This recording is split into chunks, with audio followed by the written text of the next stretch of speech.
Ito na talaga ang pinakamasarap na maha blanca na natikman ko. Very creamy na at overloaded sa langka pa. Ito yung maha blanca na sa tingin pa lang, matatakam ka na. Yung tamis na hindi nakakaumay at sarap na balik-balikan mo talaga. Tara, simulan na natin. At dahil naka-harvest lang natin ng langka, super laki nito at napakatamis pa. So naisipan natin gumawa ng langka maha blanca. Sa ating bowl, naglagay tayo ng 1 cup of cornstarch and a pinch of salt.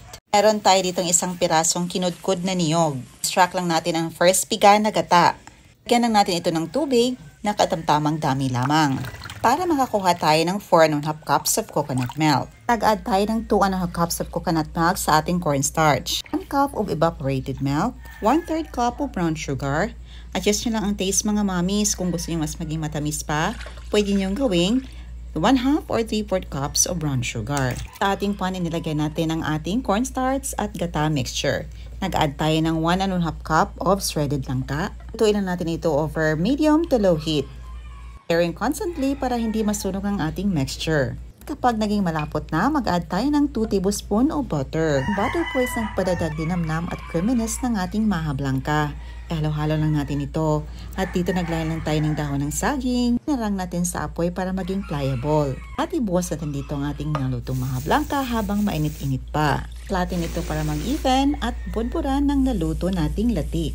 Mas madaming latik, mas masarap.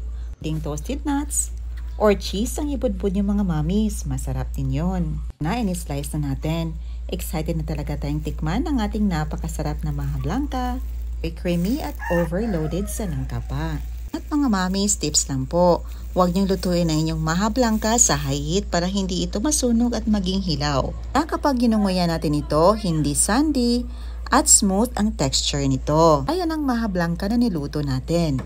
Napakasarap, very creamy at tamis na hindi nakakaumay. Ayan na po mga mami, salamat sa iyong panonood.